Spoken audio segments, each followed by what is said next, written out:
તો અરવલ્લીના મેઘરજ પંથકમાં વરસાદ વરસ્યો છે। વરસાદી માહોલ જોવા મળ્યો છે। ત્યારે ભારે પવન સાથે ધોધમાર વરસાદ અરવલ્લીના મેઘરજ પંથકમાં વરસી રહ્યો છે।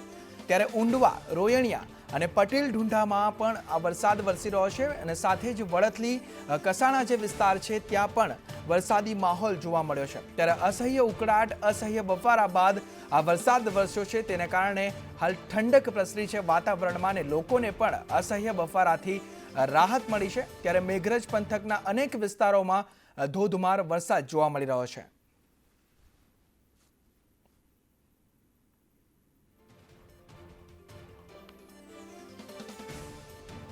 ત્યારે મેઘરજ પંથકની આસપાસના જે વિસ્તારો છે ત્યાં પણ આ વરસાદ જોવા મળી રહ્યો છે। એકાએક વાતાવરણમાં પલટો આવ્યો છે અને એ પણ ભારે પવન સાથે, જાણે કે મિની વાવાઝોડું ત્રાટક્યું હોય તેવા પવન સાથે આ ધોધમાર વરસાદ વરસી રહ્યો છે। ત્યારે અત્યાર સુધી જે અસહ્ય બફારો થયો, ગરમી પડી રહી હતી, તે કાળઝાળ ગરમીથી આ વરસાદ થતાં લોકોને ક્યાંક થોડાક અંશે હવે વાતાવરણમાં ઠંડક પ્રસરવાથી રાહત મળી છે ગરમીથી। ત્યારે અરવલ્લીના અનેક વિસ્તારમાં વાતાવરણમાં પલટો જોવા મળી રહ્યો છે।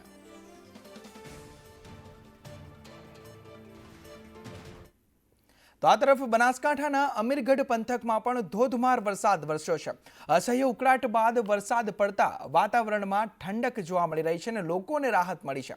ઇકબાલગઢ તેમજ આસપાસના જે ગામો છે ત્યાં પણ આ વરસાદી માહોલ અત્યારે જોવા મળી રહ્યો છે અને કમોસમી વરસાદથી ખેડૂતોની ચિંતામાં વધારો થયો છે। લોકોને તો રાહત મળી રહી છે અસહ્ય બફારાથી, પણ જે જગતનો તાત છે તેની ચિંતામાં વધારો થયો છે।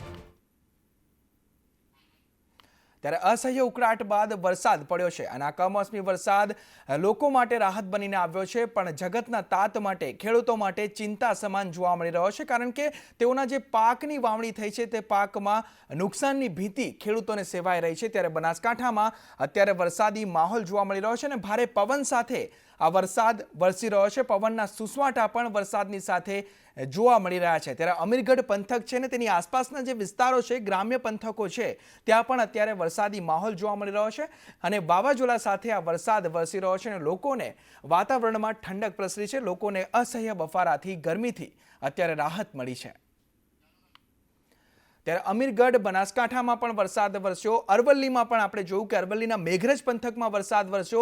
આ તરફ બનાસકાંઠામાં પણ વરસાદ વરસ્યો। ત્યારે અનેક વિસ્તારો જે ગુજરાતના છે, એક તરફ હવામાન વિભાગે આગાહી કરી છે કે આગામી 2 દિવસ 28 અને 29 તારીખે આજે પણ વરસાદની આગાહી વ્યક્ત કરવામાં આવી છે અને આવતીકાલે પણ વરસાદની આગાહી વ્યક્ત કરવામાં આવી છે। તેને લઈ હવે હવામાન વિભાગની આગાહી અહીંયા સાચી પડતી જોવા મળી રહી છે કે વરસાદ વરસી રહ્યો છે। આ બનાસકાંઠાના દ્રશ્યો છે અમીરગઢ પંથકના, કે ત્યાં ધોધમાર વરસાદ વરસ્યો છે, જેને કારણે ખેડૂતોમાં અત્યારે ચિંતા વ્યાપી છે અને મોટા પાયે તેમના જે પાકની વાવણી થઈ છે તેમાં નુકસાનની ભીતિ સેવાઈ રહી છે અને તેને કારણે ખેડૂતો ચિંતિત છે। અનેક જગ્યાએ ખેડૂતોને સરકાર પાસે વળતરની માંગણી પણ કરી છે।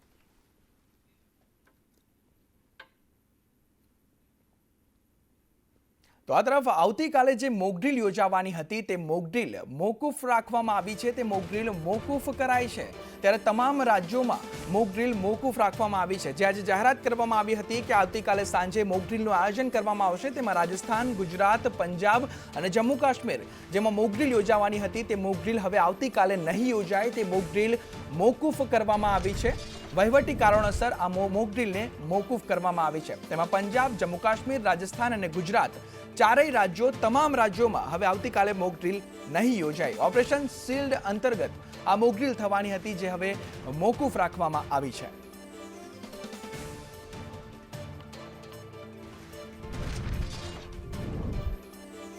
તો દાહોદ મનરેગા કૌભાંડમાં મોટા સમાચાર પર નજર કરીએ તો મંત્રી પુત્રોને જામીન મળતા પોલીસ હરકતમાં આવી છે। બચુ ખાબડના બંને પુત્રોને જામીન મળી ગયા છે ને જેને લઈ હવે પોલીસ હરકતમાં આવી ગઈ છે। આરોપીઓના જામીન રદ કરાવવા પોલીસે તમામ હદે કવાયત હાથ ધરી છે।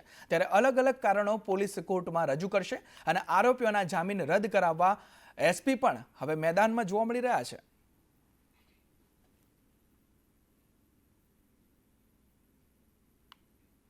તો મહેસાણામાં કડી વિધાનસભાની પેટા ચૂંટણીને લઈ ભાજપની સેન્સ પ્રક્રિયા યોજાઈ હતી। તે સેન્સ પ્રક્રિયા હવે પૂર્ણ થઈ છે। 68થી વધુ દાવેદારોએ સેન્સ પ્રક્રિયામાં સેન્સ આપી છે। ભાજપમાં 68થી વધુ દાવેદારો નોંધાયા છે। ભાજપની સેન્સ પ્રક્રિયા કડી પેટા ચૂંટણીને લઈ થઈ હતી ને તે પૂર્ણ થઈ છે અને તેમાં 68થી વધુ દાવેદારો ભાજપના નોંધાયા છે. અમે કડી તાલુકાના અપેક્ષિતો, પછી કડી શહેરના અપેક્ષિતો અને કડી વિધાનસભામાં આવતા અમારી પાર્ટીની અપેક્ષિત શ્રેણીના કાર્યકર્તાઓને મેં સાંભળ્યા. એમાં પણ બધા કાર્યકર્તાઓએ જે પ્રમાણે વાત કરી, એમની લાગણી પ્રમાણેના નામો આપ્યા, પણ છેલ્લે એમને પણ એ જ અવાજ બધામાંથી આવ્યો, સૂર એવો આવ્યો કે ભાઈ પાર્ટી જે નિર્ણય કરશે તે. નામો લગભગ અંદાજે 68 જેવા નામો આવ્યા છે. તો કડી અને વિસાવદર પેટા ચૂંટણીની જાહેરાત થઈ ગઈ છે. ત્યારે કડી વિધાનસભા ચૂંટણીના મુદ્દે જાણીતા લોકગાયક કાજલ મહેરિયાએ પણ દાવેદારી નોંધાવી છે. કાજલ મહેરિયાએ દાવેદારી નોંધાવતા નિવેદન પણ આપ્યું છે કે રાજકારણમાં જઈને સેવા કરવી છે અને છેલ્લા 20 વર્ષથી પાર્ટી સાથે હું જોડાયેલી છું અને રાજકારણમાં આવીને હું વધુ સેવા કરવા માંગુ છું તેવું કાજલ મહેરિયા દ્વારા નિવેદન પણ આપવામાં આવ્યું છે અને દાવેદારી પણ ચૂંટણી માટે નોંધાવવામાં આવી છે.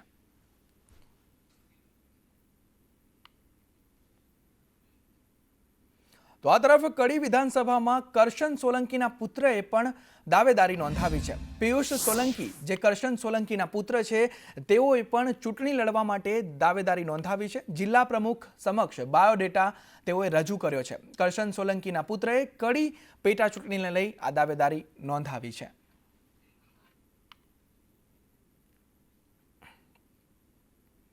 તો રાજ્યમાં ગ્રામ પંચાયતોની ચૂંટણી જાહેર થઈ ગઈ છે. ત્યારે ભાજપના મીડિયા કન્વીનર યજ્ઞેશ દવેનું નિવેદન સામે આવ્યું છે. તેઓએ કહ્યું કે કોંગ્રેસે મોડી ચૂંટણી બાબતે ઘણા સવાલ ઉઠાવ્યા. ઝવેરી કમિશનનો ઓબીસી રિપોર્ટ દાખલ કરવો જરૂરી હતો અને આ મેન્યુઅલ કામ હતું જેમાં થોડું મોડું થયું અને ઓબીસીને અન્યાય ન થાય તે જોવાનું કામ ભાજપનું હતું અને અહેવાલનો પૂર્ણ અમલ બાદ ચૂંટણીની જાહેરાત કરી છે અને હાર ભાળી ગયેલા ઠીકરા ફોડવાની શરૂઆત કરી છે તેવું નિવેદન યજ્ઞેશ દવે દ્વારા આપવામાં આવ્યું છે. કોંગ્રેસે મોડી ચૂંટણી બાબતે ઘણા બધા સવાલો ઉઠાવ્યા. જો એ પ્રક્રિયા વહેલી પતે ક્યારે પતે કે જ્યારે જ્ઞાતિગત વસ્તી ગણતરી અથવા તો જાતિગત વસ્તી ગણતરી થયેલી હોય તો. ગુજરાતની અંદર એ વસ્તી ગણતરી થયેલી નથી, એટલે આ મેન્યુઅલ કામ હતું. કામ થોડું મોડું થયું, પરંતુ ઓબીસી સમાજને અન્યાય ન થાય એ જોવાનું કામ ભારતીય જનતા પાર્ટીનું હતું અને ભારતીય જનતા પાર્ટીએ ઓબીસી સમાજને અન્યાય ન થાય એટલા જ માટે આ અહેવાલનો પૂર્ણ અમલ કર્યા બાદ આ ચૂંટણીની જાહેરાત કરી છે. તો રાજ્યમાં જ્યારે ગ્રામ પંચાયતોની ચૂંટણી જાહેર થઈ ગઈ છે ત્યારે રાજ્યસભા સાંસદ મયંક નાયકનું પણ નિવેદન સામે આવ્યું છે. તેઓએ કહ્યું કે સમરસતાથી ચૂંટણી યોજાય તેવી આશા છે અને ભાજપ વિચારધારાવાળા ચૂંટણી લડતા હોય છે અને ભાજપ વિચારધારાવાળા સરપંચની ચૂંટણી જીતશે તેવું નિવેદન પણ તેમના દ્વારા આપવામાં આવ્યું છે. 325 કરતાં વધારે ગામડાઓમાં આ ચૂંટણી સમરસતાથી યોજાય, લોકોના અંદર ભાઈચારો અને ગામનો સંપ અકબંધ રહે અને જે વિકાસની રાજનીતિ છે એ વિકાસની રાજનીતિને ધ્યાનમાં રાખીને બધા જ સમરસતાથી પોતપોતાના વોર્ડમાં અને પોતપોતાના ગામના સરપંચની ચૂંટણી કરે એવી મારી આપના માધ્યમથી તમામ ગ્રામજનોને વિનંતી છે. તો યુવરાજસિંહ જાડેજાએ પરીક્ષા પદ્ધતિ પર સવાલો ઉઠાવ્યા છે. તલાટીની પરીક્ષા પદ્ધતિ સિલેબસ સામે તેઓએ સવાલો ઉઠાવ્યા છે. કહ્યું કે અધિકારીઓ મન ફાવે તેવા નિયમો જાહેર કરે છે. ગૌણ સેવા પસંદગી મંડળે સૌથી અઘરો સિલેબસ સેટ કર્યો અને જીપીએસસી જેવો સિલેબસ રેવન્યુ તલાટીની પરીક્ષામાં મૂકવામાં આવ્યો. મહેસૂલ તલાટીમાં પ્રિલિમ અને મેઇન્સ પદ્ધતિ નક્કી કરાય છે તેવા આક્ષેપો પણ યુવરાજસિંહ જાડેજા દ્વારા કરવામાં આવ્યા છે. એક કૌભાંડ કરવાની નવી મોડસ ઓપરેન્ડી એ ગૌણ સેવા લાવી છે અને આ જે મોડસ ઓપરેન્ડી છે એમાં છેવાડાનો વ્યક્તિ એ હંમેશા છેવાડે જ રહે.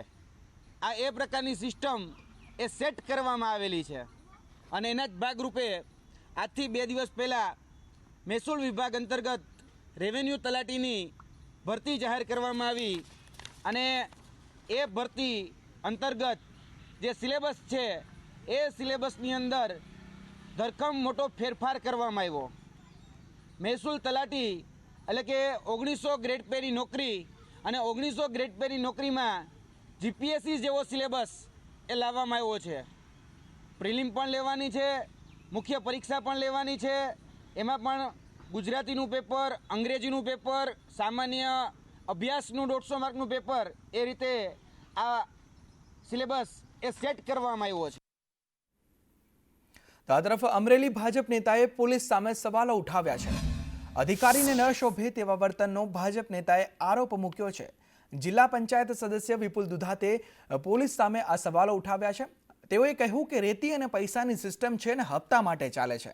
લીલાઈના નેતા અને આગેવાનો સાથે ખરાબ વર્તનનો આરોપ પણ દુધાત દ્વારા મૂકવામાં આવ્યો છે.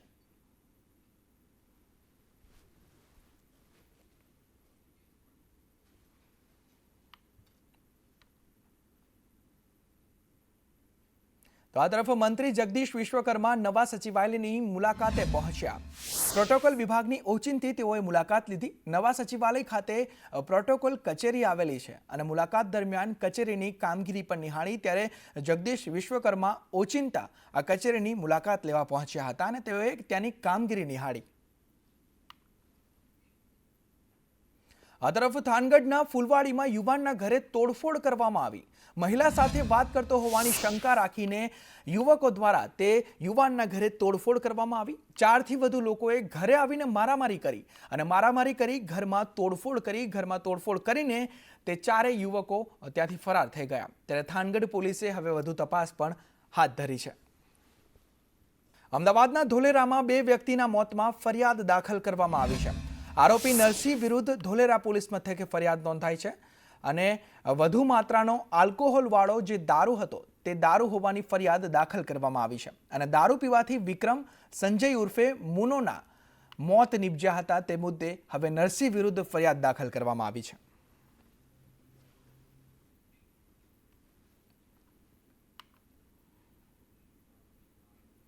વાત સુરતની કરીએ તો સુરતમાં માથાભારે મનીષ કુકરી સહિત 3ની ધરપકડ કરવામાં આવી છે. મનીષ કુકરી, મિતેશ ગાબાણી અને ચિરાગની ધરપકડ કરવામાં આવી છે. મધ્યપ્રદેશના પંચમઢીથી આ આરોપીઓ ઝડપાઈ ચૂક્યા છે. ત્યારે 5 અસામાજિક તત્વોએ આતંક મચાવ્યો હતો અને તમામ આરોપીઓ સીસીટીવીમાં કેદ પણ થયા હતા. ત્યારે મનીષ કુકરી ગેંગ વિરુદ્ધ અગાઉ પણ અનેક ગુના નોંધાયા છે. ત્યારે પોલીસે આરોપીઓની ધરપકડ કરીને હવે વધુ તપાસ હાથ ધરી છે. गौरतलब बात यह है कि ये जो लोग हैं इनके ऊपर पहले भी खून की कोशिश, एक्सटॉर्शन, अपहरण, महाव्यथा, लूट और आर्म्स एक्ट के जैसे गुने रजिस्टर्ड हैं और ये एक ऑर्गेनाइज्ड क्राइम नेटवर्क की तरह काम करते हैं. और इस केस में क्राइम करने के बाद अपनी धरपकड़ को रोकने के लिए इन्होंने बहुत ट्रैवल किया. ये राजस्थान गए, उसके बाद पहले अहमदाबाद गए, फिर वहां से राजस्थान गए, फिर महाराष्ट्र में नागपुर, सतारा गए और डेली 600 किलोमीटर ये 600-700 किलोमीटर ट्रैवल करके अलग अलग जगह पे लोकेशंस पे ये रहते थे. સમાચારો પર નજર કરીએ તો સુરતમાં યાનના વેપારી પર ફાયરિંગમાં કાર્યવાહી કરવામાં આવી છે. પોલીસે ફાયરિંગ કરનાર આરોપી હરેશ ગજેરાને ઝડપી પાડ્યો છે. સોપારી કિલિંગ આરોપી હરેશ ગજેરાએ ફાયરિંગ કર્યું હતું. ત્યારે પત્ની સાથે આડા સંબંધ હોવાની સોપારી અપાઈ હતી. ત્યારે વેપારીની પીઠના ભાગે ફાયરિંગ કરવામાં આવ્યું હતું અને હવે તેની ધરપકડ પોલીસ દ્વારા કરવામાં આવી છે. અમને હકીકત એવી મળી છે કે એક વ્યક્તિ જેનું નામ હરેશ કરીને છે, હરેશને એના મિત્ર ભૂપતભાઈ ધડુકે એવું જણાવ્યું હતું કે એમના પત્ની સાથે જે ભોગ બનનાર છે એના કોઈક સંબંધો હોવાનું એને જાણવા મળ્યું છે.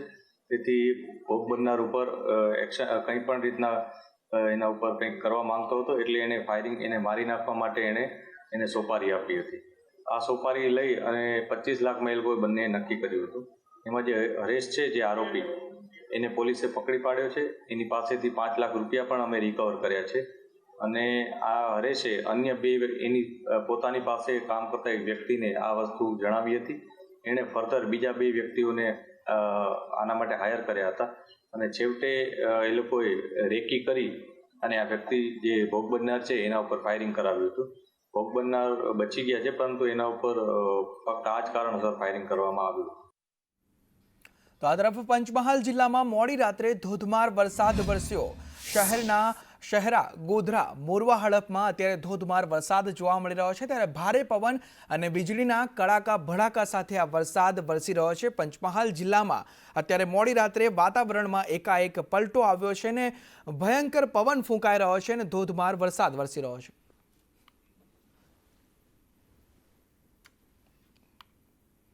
સુરતમાં સાયબર ફ્રોડ કરનાર 2 આરોપીની ધરપકડ કરવામાં આવી છે.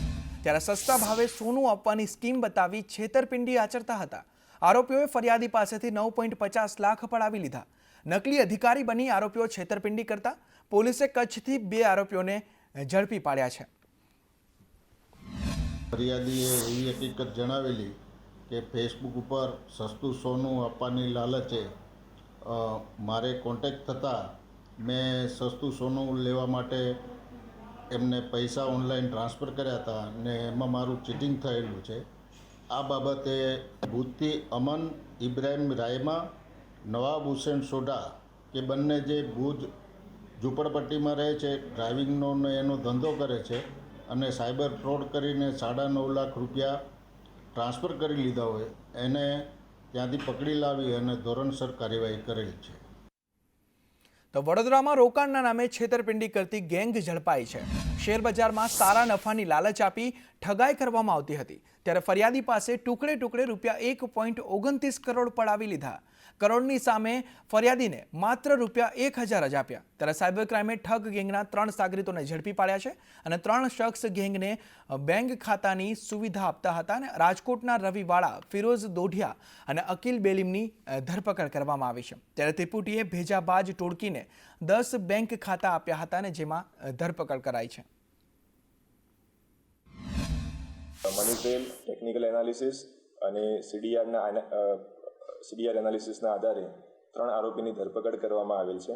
આરોપીઓને મુખ્યત્વે રોલ એ પ્રકારે છે કે તેઓ એકાઉન્ટ્સ જે છે તે લોકો પાસેથી મેળવીને, પોતાના મિત્રો પાસેથી અથવા તો કોઈ મજૂર પાસેથી મેળવીને તે આગળની લિંકમાં પોતાના સાગરીતોને પ્રોવાઈડ કરતા હતા. જેમાં 3 આરોપીઓની ધરપકડ કરવામાં આવેલ છે, જેમાં રવિ વાડા, ફિરોઝ ડોડિયા અને મોહમ્મદ ઇકબાલ બેલીમ આ ત્રણેય લિંક વાઇઝ એકબીજાને એકાઉન્ટ આપતા હતા અને સાયબર ફ્રોડમાં તેનો ઉપયોગ કરતા હતા. જેમાં આરોપીઓને રિમાન્ડ મેળવી તેમને અત્યારે જ્યુડિશિયલ કસ્ટડીમાં મોકલી આપવામાં આવેલ છે. તો વડોદરામાં ખાનગી કંપનીના માલિકના નામે ઠગાઈ આચરવામાં આવી. માલિકના ફોટોવાળી નકલી આઈડીથી મેસેજ કરવામાં આવ્યો. કંપનીના કર્મચારીઓને મેસેજ કરીને પૈસા ઉઘરાવી લીધા. નવા પ્રોજેક્ટ માટે તાત્કાલિક નાણાંની જરૂર હોવાનું કહ્યું મેસેજ દ્વારા. ત્યારે ભેજાબાજોએ મેસેજ કરીને રૂપિયા 69 લાખ ટ્રાન્સફર કરાવ્યા. કર્મચારીઓનો માલિક સાથે સંપર્ક થતાં ઠગાઈ થયાનું બહાર આવ્યું. ત્યારે રાજકોટના હાર્દિક પરમાર અને નવાઝ બુખારીની ધરપકડ કરવામાં આવી છે. સાયબર ક્રાઇમે રાજકોટ જેલથી આરોપીઓની કસ્ટડી મેળવી લીધી છે. જેમાં અંકુર ટેકનોલોજીસ પ્રાઇવેટ લિમિટેડ નામની કંપનીના માલિક છે, એમના ફોટોનો મિસયુઝ થઈને, એમના ફોટો યુઝ કરીને એમના એકાઉન્ટન્ટને એક મેસેજ કરવામાં આવેલ, જેમાં એમને એક એકાઉન્ટ આપવામાં આવેલ અને એકાઉન્ટમાં 69 લાખ રૂપિયા ભરાવવામાં આવેલ. જે બાબતે તપાસ કરતાં અગાઉ આ જ કેસમાં 3 આરોપીઓ પકડાઈ ગયેલ છે અને જે બાબતે વધુ તપાસ કરતાં 2 આરોપીઓ જેનું નામ છે હાર્દિક પરમાર અને નવાઝ બુખારી, તેમની એરેસ્ટ ટ્રાન્સફર વોરંટથી એમની ધરપકડ કરવામાં આવેલ છે. આરોપીઓનો રોલ એ પ્રકારે છે કે તેઓ અલગ અલગ માણસો પાસેથી વિવિધ બેંક એકાઉન્ટ ઓપન કરાવતા હતા અને તેમની પાસેથી પોસ્ટ ડેટેડ ચેક્સ મેળવી લેતા હતા અને તે ચેક પર જ્યારે પણ આવા સાયબર ફ્રોડના પૈસા જમા થાય ત્યારે તે પૈસા મેળવીને તેને એટીએમના માધ્યમથી અથવા તો ચેક વિથડ્રોઅલથી પૈસા મેળવીને એમના સાગરીતોને પહોંચાડતા હતા. તો આ તરફ વધુ એક ક્લાસ 1 અધિકારીની નોકરી લેવાઈ છે. અધિકારીએ ખોટા પ્રમાણપત્ર પર નોકરી મેળવી હતી. ખોટું આદિવાસી પ્રમાણપત્ર રજૂ કરવામાં આવ્યું હતું. ત્યારે ખોટા આદિવાસી પ્રમાણપત્રને લઈ કાર્યવાહી કરવામાં આવી. લક્ષ્મી કટારિયાની સેવાઓ સમાપ્ત કરવા આદેશ કરવામાં આવ્યો. અધિકારીની ઉપસચિવ વર્ગ 1ની સેવા સમાપ્ત કરવા આદેશ કરાયો. સામાન્ય વહીવટ વિભાગ દ્વારા આ આદેશ કરવામાં આવ્યો અને અધિકારીની નોકરી લઈ લેવામાં આવી છે.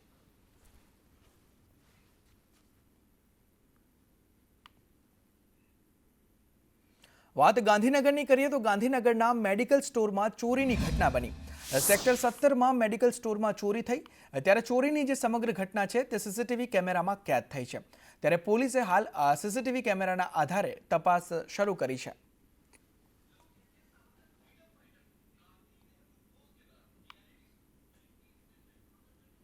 રાજકોટમાં ડ્રગ્સ સાથે સલૂન સંચાલક ઝડપાયો. વાણંદ કામ કરનાર યુવક ડ્રગ્સનું વેચાણ કરતો હતો. ધર્મેન્દ્ર ઉર્ફે લાલો ભાટી મેફેડ્રોનના જથ્થા સાથે ઝડપાઈ ગયો છે. 9.65 ગ્રામ મેફેડ્રોનના જથ્થા સાથે એસઓજીએ તેને રાજકોટથી ઝડપી પાડ્યો છે.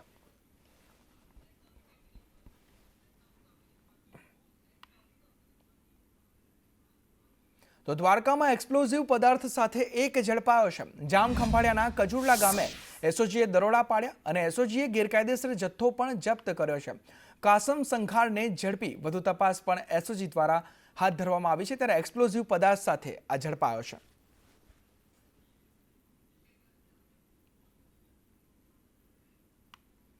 સાબરકાંઠામાં પોલીસકર્મી પર હુમલાના કેસમાં તલોદ પોલીસે 4 આરોપીને ઝડપી પાડ્યા છે અને આરોપીઓને સાથે રાખીને પોલીસ દ્વારા રિકન્સ્ટ્રક્શન પણ કરવામાં આવ્યું. ગઈકાલે પોલીસકર્મીને માર મારવામાં આવ્યો હતો, જેને લઈ આ કાર્યવાહી પોલીસ દ્વારા હાથ ધરવામાં આવી. આ તરફ અમદાવાદના વિરમગામમાં સ્થાનિકોએ વિરોધ નોંધાવ્યો. પ્રાથમિક સુવિધાઓ ન મળતા પાલિકામાં જઈને વિરોધ કરવામાં આવ્યો. વિરમગામ શહેરના વોર્ડ નંબર 8માં સુવિધાઓનો અભાવ જોવા મળી રહ્યો છે. ત્યારે ચીફ ઓફિસર અને નાયબ કલેક્ટરને આવેદનપત્ર પણ આપવામાં આવ્યું અને ગટરના પાણી ઉભરાતા લોકોને હાલાકી વેઠવાનો વારો આવ્યો છે. પીવાનું પાણી પણ દૂષિત આવતું હોવાથી લોકોએ પાલિકામાં જઈ વિરોધ નોંધાવ્યો અને આવેદનપત્ર આપ્યું. ભરવાડવાસમાં નકરું પાણી ઉભરાય છે અને છાણનું અને ગંદકી નકરી ઉભરાય છે ત્યાં આગળ.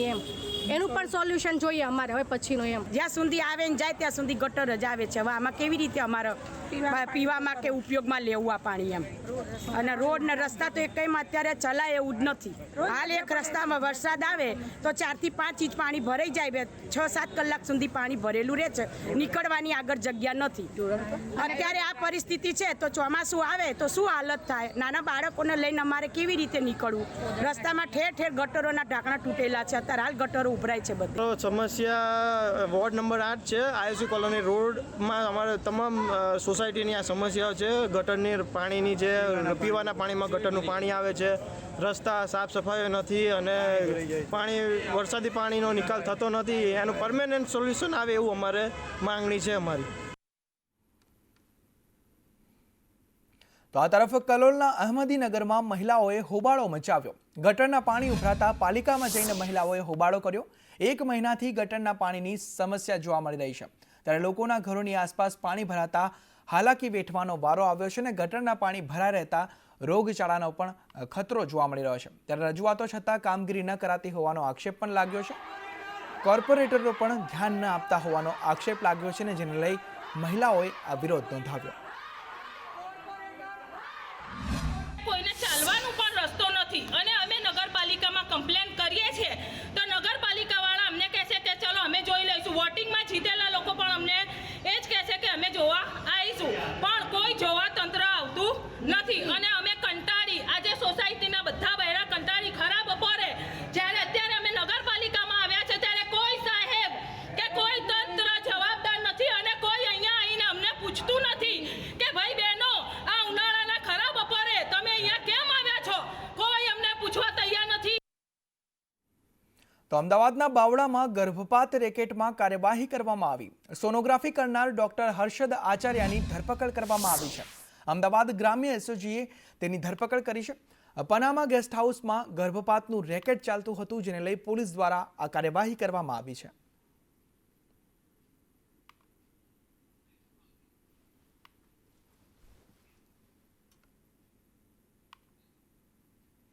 તો વાપી મહાનગરપાલિકાએ ગેરકાયદેસર બાંધકામો પર ફરી તવાઈ બોલાવી હતી. શહેરના ડુંગળી ફળિયામાં આવેલા ભંગારના ગોડાઉન તોડી પાડી કાર્યવાહી હાથ ધરવામાં આવી હતી, જેના વિરોધમાં આજે કોંગ્રેસ અને વેપારીઓએ સાથે મળીને ધારાસભ્ય અનંત પટેલની આગેવાનીમાં ન્યાય યાત્રા યોજી અને મહાનગરપાલિકાના અધિકારીઓને આવેદનપત્ર આપી ન્યાયની માંગ કરવામાં આવી.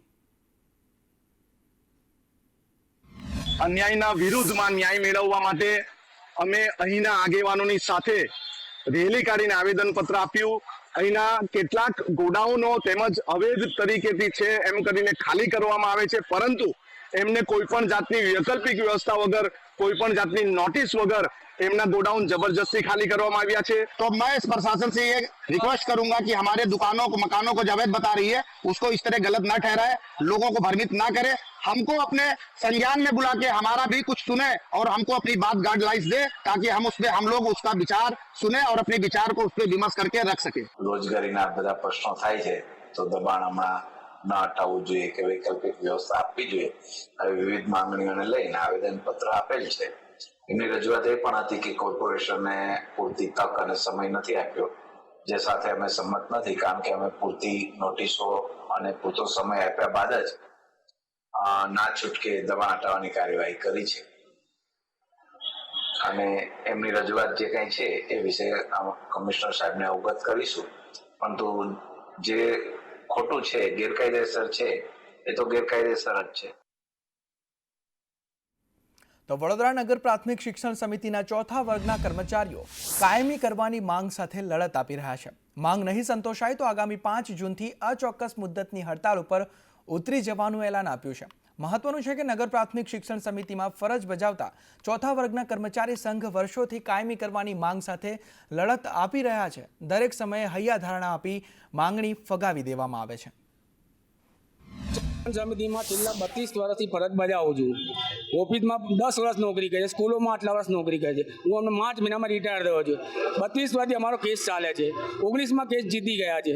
અત્યારે જેટલા બી અધિકારી આવ્યા, જેટલા ચેરમેન આવ્યા, અહીંથી ચેરમેન મેયર બન્યા, ધારાસભ્ય બન્યા, બધા જ બન્યા, સંસદ સભ્ય બન્યા, પણ કોઈએ કામ કરવામાં રસ લીધો નથી. ખાલી કોને ગોર વગાડવાનું થઈ જશે. પણ આ વખતે અમારી છેલ્લી માંગ છે કે અમારે રેગ્યુલર પગાર કરો અને પેન્શન ચાલુ કરો. હું 1982માંથી સ્કૂલમાં પાણીવાળી બાઈમાં નોકરી કરી છે, બાળકોની સેવા કરી છે. 2020માં રિટાયર્ડ થયું, હજુ સુધી પેન્શન ચાલુ નથી થઈ. અમને કોઈ હક મળ્યો નથી. અમારે કોઈ જ નથી. હું નિરાધાર છું. મારે એક દીકરી છે. કોર્પોરેશનના જે પદાધિકારી હોય, મેયરશ્રી હોય, સ્ટેન્ડિંગ કમિટીના ચેરમેન હોય, કમિશનર હોય, શિક્ષણ સમિતિના ચેરમેન, શાસનાધિકારી અમને લેખિત અને ગયા વખતે તો અમને લેખિતમાં બાહેધરી આપી, અગાઉના મેયરશ્રીએ તો અમને મૌખિક બાહેધરી આપી, તેમ છતાં કામ થતું નથી. આ વખતની લેખિત બાહેધરી પછી શિક્ષણ સમિતિના ચેરમેનશ્રી અને પૂર્વ શાસનાધિકારીશ્રી કોર્પોરેશનમાં જેને સંકલન કર્યું નહીં, એને લઈને 4-5 વર્ષથી મિટિંગ થઈ નથી અને આગળ કામ વધ્યું નથી કાયમી કરવા માટેનું. તો જૂનાગઢ મહાનગરપાલિકામાં ફરજ બજાવતા 1000થી વધુ સફાઈ કર્મચારીઓ અને સખી મંડળની બહેનોના વિવિધ પ્રશ્નોને લઈ સફાઈ કામદાર યુનિયન અને વાલ્મીકી સમાજ દ્વારા ધરણા યોજવામાં આવ્યા હતા. સાથે મ્યુનિસિપલ કમિશનરને રજૂઆત કરવામાં આવી હતી, જેમાં કાયમી કર્મચારીઓની સ્વૈચ્છિક નિવૃત્તિ સ્વીકારવા અને વારસદારને નોકરી આપવામાં માંગ કરી હતી. આ સાથે 42 જેટલા કર્મચારીઓને કાયમી કરવા તેમજ ડોર ટુ ડોર અને સફાઈ કર્મીની કોન્ટ્રાક્ટ પ્રથા બંધ કરી કર્મચારીઓને ફિક્સ કરવા રજૂઆત કરવામાં આવી હતી. મહાનગરપાલિકા ખાતે તમામ વાલ્મીક સમાજ જૂનાગઢ અને સફાઈ કામદાર યુનિયન સંયુક્ત રીતે અમે ધરણા પ્રદર્શન કર્યા છે. અમારી યોગ્ય માંગણી કમિશનર સાહેબ શ્રીજી રજૂ કરી છે. અમારા પાયાના પ્રશ્નો તાત્કાલિક નિકાલ થાય તેવી અમે અપેક્ષા રાખીએ છીએ.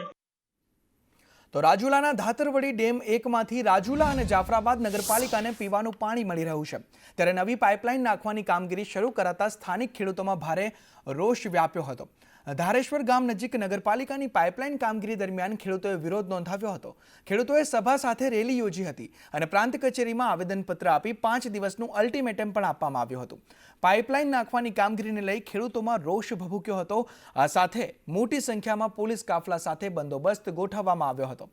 ઉલ્લેખનીય છે કે ધારેશ્વર ગામ નજીક આવેલ ધાતરવડી ડેમ 1માંથી રાજુલા જાફરાબાદ બંને નગરપાલિકાને પાણી આપવામાં આવે છે.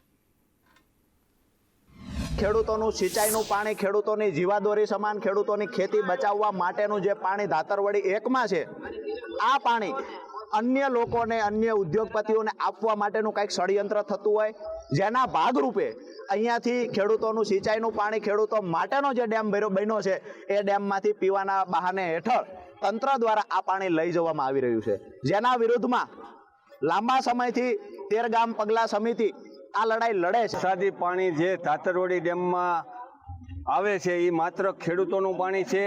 સરકાર અમારા પાણી ઉપર તરાપ મારી અને બીજાને આપવાના જે પ્રયત્ન કરે છે એનું ખેડૂતો સદંતર વિરોધ કરે છે.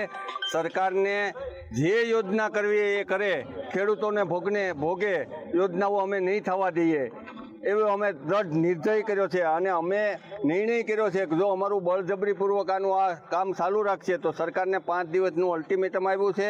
અમારું પાણી અમે નહીં જવા દઈએ. અમારા ગઢિયાએ ડેમ બાંધ્યો છે, અમારા ખેતર કપાણા છે, અમે સાસ ને રોટલા દીધા હતા અને આ ડેમ બાબુભાઈ કોટડિયાએ બાંધ્યો છે ને ત્રાંબાના પત્રે લખેલો છે. આડા થઈને જાય એને પાણી આજે નહીં દઈએ ને કાલે નહીં દઈએ. અમારું લોહી ઉમાઈ જાય પણ અમે પાણી નહીં દઈએ. માત્ર 45 વર્ષથી જે લાઈન જૂની છે એ નવી નાખવાની વાત છે.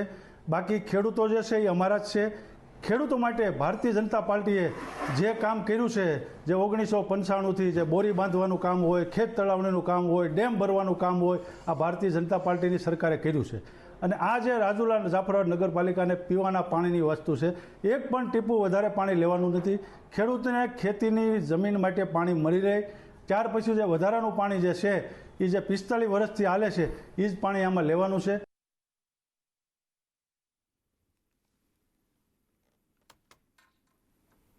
તો ગીર સોમનાથના કોડીનાર તાલુકામાં ચોરીના બોગસ બિયારણથી ખેડૂતો મુશ્કેલીમાં મુકાયા છે. ખાનગી એગ્રોએ હલકી ગુણવત્તાના બિયારણ ખેડૂતોને પધરાવી દેતા રોષ જોવા મળ્યો છે. આજે 80 દિવસ બાદ પણ ઉત્પાદન ન આવતા ખેડૂતોને રાતા પાણીએ રોવાનો વારો આવ્યો છે. ખાનગી એગ્રો સંચાલકને રજૂઆત છતાં આખરે કૃષિ નિષ્ણાંતને રજૂઆત કરતા કૃષિ વિભાગે ખેતરોની મુલાકાત લઈ સરકારને રિપોર્ટ સોંપ્યો છે. કોળીનું વાવેતર કર્યું અને 80 દિવસ થયા, હજી સુધીમાં કંઈ આવ્યું નથી. તો હવે એની કેટલીક રાહ જોવી? એ લોકોને જાણ કરી, એ લોકો જોવા આવ્યા, જોઈ ગયા છતાં પણ એ લોકોએ પાછું એવું કીધું છે કે તમે હજી રાહ જો, એમાં આવશે. તો એમાં આવે એની જવાબદારીમાં તો તમે લેતા હોય તો અમે હજી રાહ જોઈએ. આ લોકોએ બિલ આપ્યા એ પણ જીએસટી વિના ના આપ્યા હતા. અમને ફરિયાદ કરી અને આના એગ્રો તો સીલ જ થવા જોઈએ. હવે આવી રીતે જો ખેડૂતને માર પડે ચારી પાસેથી. એક ભાઈ અટાણે વરસાદની સિઝન ચાલુ થઈ ગઈ, હવે અમારે બીજું શું કરવાનું? એમાં બિયારણ ડુપ્લિકેટ છે તો ફાલ જ આવ્યો નહીં, મુગરા કે ફાલ કઈ આવ્યો નથી, ઉત્પાદન જ આવ્યું નહીં. હજી રાહ જોવડાવવાનું કે ખેડૂતોને ખોટા ખર્ચા કરાવવાનું કે દવા છાંટો ને આમ કરો ને, અને વળતર આપવાનું કે તો 5000 વળતર આપવાનું છે. 10,000 નું તો બિયારણ આવ્યું, તો વળતર 5000 નું આપે તો આ શું ખેડૂતોની ડબલ આવક કરવાનો આપણો જે ધ્યેય છે મોદી સાહેબનો, આમને આમ રહેશે તો આ ધ્યેય છે ખોટો પડશે.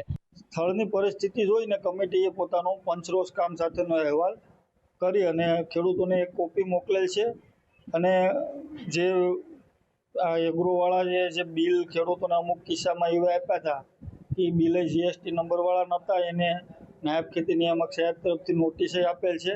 અને આનું પંચરોજ કામ કરીને ખેડૂતોને આપેલ છે. હવે ખેડૂતોએ સરકારના જે અધિકારીઓએ પંચરોજ કામ આપ્યું એના આધારે ખેડૂત કોર્ટમાં જઈ શકે અને કંપની વિરુદ્ધ દાવો માંડી શકે. તો જામનગર મહાનગરપાલિકાના સોલિડ વેસ્ટના નવા લાખો રૂપિયા ખર્ચે નવા ડસ્ટબિન ઠેર ઠેર ધૂળ ખાતા નજરે પડી રહ્યા છે અને કેટલાક ડસ્ટબિન ફિટિંગ કર્યા વગરના ગટરમાં પડ્યા છે.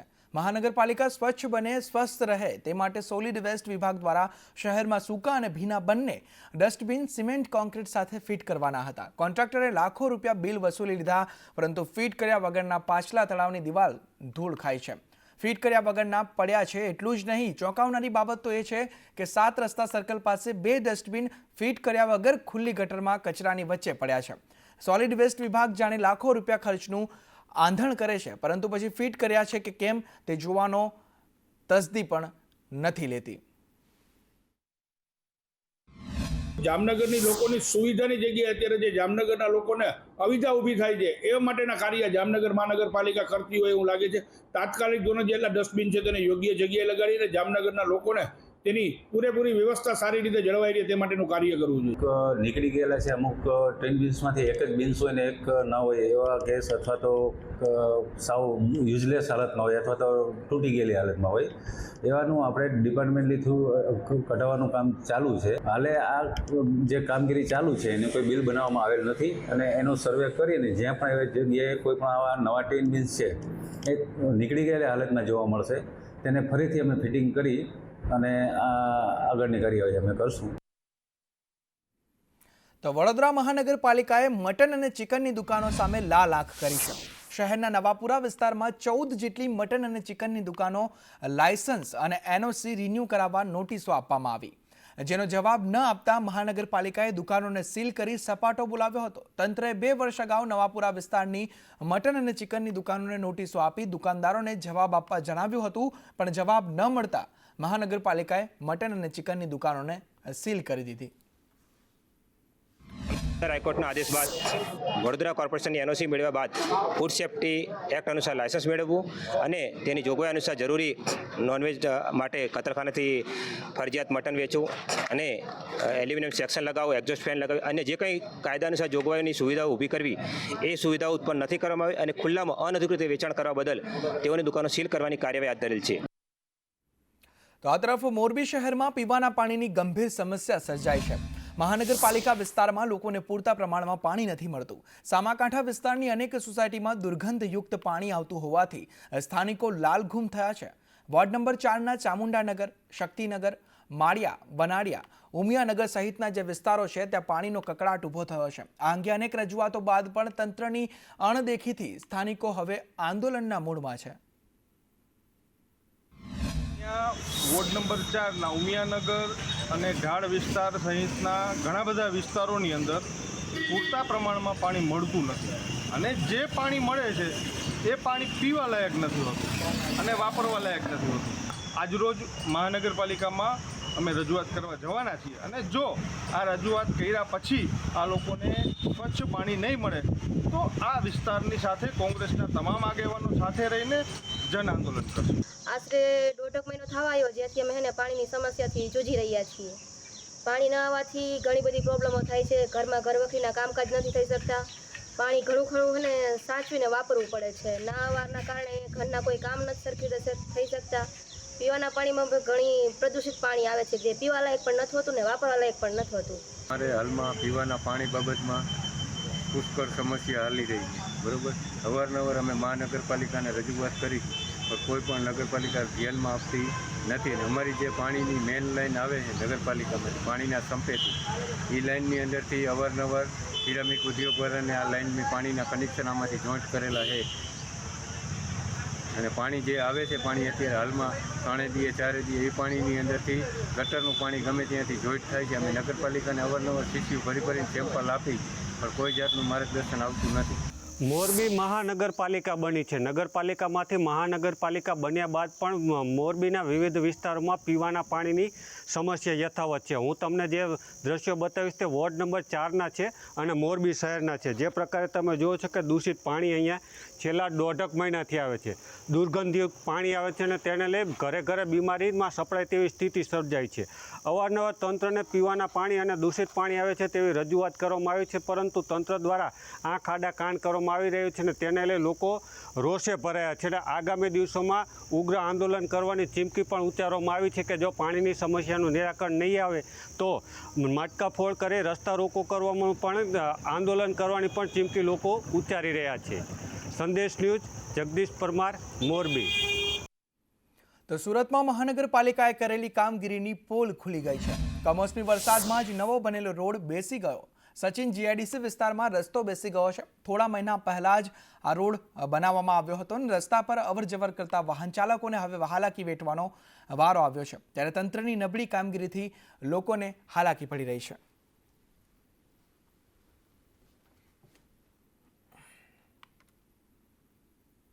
તો સરકાર દ્વારા વરસાદી પાણીનો સંગ્રહ કરવા માટે ગ્રામ્ય કક્ષાએ ચેકડેમ બનાવી કરોડો રૂપિયાનું આંધણ કરે છે પરંતુ રાજ્યમાં મોટાભાગના ચેકડેમ જર્જરિત હાલતમાં છે. ત્યારે ધ્રોલના વાડી વિસ્તારમાં ચેકડેમની સ્થિતિ દયનીય થઈ ગઈ છે.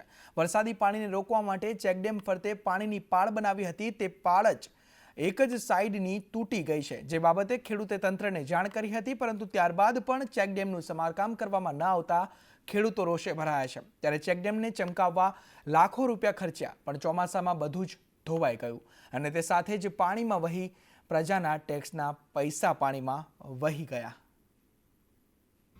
ને અમારે આ જે તલાવડા તૂટી ગયા છે ને જે વર્ષો પહેલાંના કામ કરેલા છે બધા નિષ્ફળ ગયા છે. એથી અમને આ જે ફેર તલાવડા બાંધીને કાં રિપેર કરીને અને પાણી ભરાય એવું અમને કરી આપે તો અમારા વાડીની બાજુના તળાવમાંથી પાણી ભરાય તો અમને તળમાં બેસે તો અમને ઉપયોગ આવે. ચેકડેમ નાશવંત થઈ ગયું છે. એક પહેલો જ વરસાદ પડ્યો એમાં તૂટી ગયું અને વહી ગયું. જો રિપેર કરી દે સરકાર તો સારું અને અમને ખેડૂતને બે ફાયદો થાય બે પાળનો. અને રજૂઆત કરી છે અમે અરજી દીધી છે. હવે એનું શું નિવાળો દે ગવર્મેન્ટ ખાય સાચું. માંગ શું છે તમારી? અમારા તરમાં પાણી ઉતરે અમને ફાયદો એ છે. આ તરફ ગીર સોમનાથમાં વૃદ્ધા પર સિંહણે હુમલો કર્યો. કોડીનારના ભોડવા ગામે વૃદ્ધા પર સિંહણે હુમલો કર્યો ત્યારે પુત્રીએ પોતાની વૃદ્ધ માતાને સિંહણથી બચાવી લીધા. પુત્રીએ બહાદુરી બતાવીને પોતાની માતાને બચાવી લીધા. ત્યારે સિંહણને પાંજરે પૂરવા ગ્રામજનો માંગ કરી રહ્યા છે. દોસ્તની સિંહ સડી ગઈ ઓસરીમાં. મારી મમ્મીને પગ પકડી લીધા. પછી અમે સિંહ નાખીને એવા અમે ઊભા થઈ ગયા. ઊભા થઈને અમે બાવડા પકડી લીધા કે સિંહ અમને ખેંચે, ઓલી સિંહ ને અમને એ ત્રણ ને ખેંચતી જતી હતી. કા કરી દીધા ને એવા પાસે તેડી ને હું ઘરમાં લઈને વહી આવી. એ સિંહ પાછી અમારી વ્યાહે વ્યાહાર પછી પાછી આકલ મારીને પાછી વળી. એક કહેવત છે કે અડગ મનના માનવીને હિમાલય પણ નથી નડતો. દુનિયામાં સાહસિક લોકોની કોઈ કમી નથી, પરંતુ સાહસ કરવું તમામ લોકો માટે શક્ય પણ નથી. આ વાત છે અકસ્માતમાં બંને હાથ ગુમાવનાર ભુજના એ વિદ્યાર્થીની કે જેણે બોર્ડમાં 71% મેળવીને સૌને ચોંકાવી દીધા છે.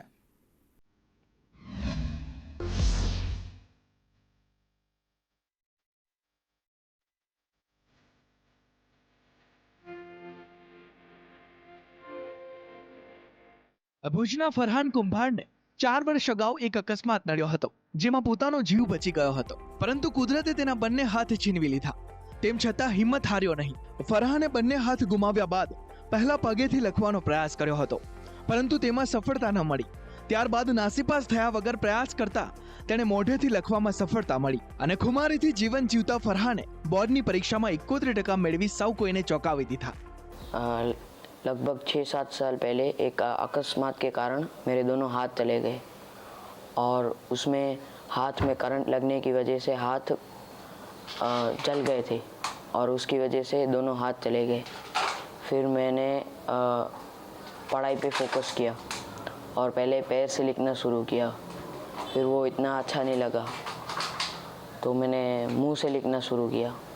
उसमें थोड़ा थोड़ा धीरे धीरे प्रैक्टिस होने लगी और पहले तो बहुत गड़बड़ी होती थी राइटिंग में और दूसरा भी कोई नोटबुक उठाने में, पर समय बीतता गया तो मुश्किलें भी कम होती गई. અભ્યાસમાં ખૂબ જ રુચિ દાખવી ફરહાને બોર્ડના તમામ પેપર મોઢેથી લખી અનોખી સિદ્ધિ હાંસલ કરી અને ધોરણ 10ની બોર્ડની પરીક્ષામાં 71% મેળવી અન્ય વિદ્યાર્થીઓ માટે પણ પ્રેરણા પૂરી પાડી છે. मैं अन्य लोगों को संदेश देना चाहता हूँ कि कभी जीवन में हार नहीं माननी चाहिए और उसका डट के सामना करना चाहिए. आज मेरे दोनों हाथ नहीं है तो भी मैंने ऐसी सफलता प्राप्त की है और मैं आगे CA का कोर्स करना चाहता हूँ और जितनी भी टफेस्ट एग्ज़ाम है UPSC, GPSC, UPSC वो भी मैं देना चाहता हूँ और भले ही असफलता मिले पर कोशिश करता रहूँगा. 4 વર્ષ અગાઉ ઉત્તરાયણમાં પતંગ લેવા માટે જતા વીજ લાઇનમાં કરંટ લાગવાથી ફરહાને બંને હાથ ગુમાવ્યા હતા. તેમ છતાં પણ હાર માની નહીં અને આજે 71% જેટલું પરિણામ મેળવી પરિવારનું નામ રોશન કર્યું છે. અત્યારે 10મા ધોરણ બોર્ડની પરીક્ષા આપી છે, એમાં એ 71% લઈ આવ્યો છે. અમને બહુ ખુશી થઈ છે કે મોઢાથી લખી અને એને જે પણ આગળ વધવાનું એને પ્રોત્સાહન આપીએ છીએ કે તું ભણ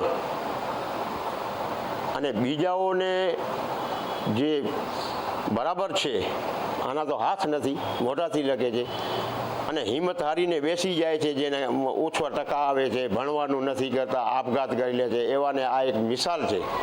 ધોરણ 10 પરિણામ બાદ ફરહાનનો આત્મવિશ્વાસ વધ્યો છે અને હવે આગામી દિવસોમાં CA બનવાની ઈચ્છા સાથે તેણે મંજિલ સુધી પહોંચવા માટે મન બનાવી લીધું છે. અલ્પેશ ગોસ્વામી, સંદેશ ન્યૂઝ, ભુજ. તો કેસર કેરીની સિઝનમાં કેરીના સ્વાદ રસિયાઓ ઉત્તમ સ્વાદ, સુગંધ અને રસદાર કેસર કેરી માટે તાલાલા તરફ દોટ મૂકતા હોય છે, પરંતુ તાલાલાની કેરીને પણ ટક્કર આપે તેવી કેસર કેરી અમરેલી જિલ્લાના ઝર અને મોરઝર ગામમાં જોવા મળી રહી છે.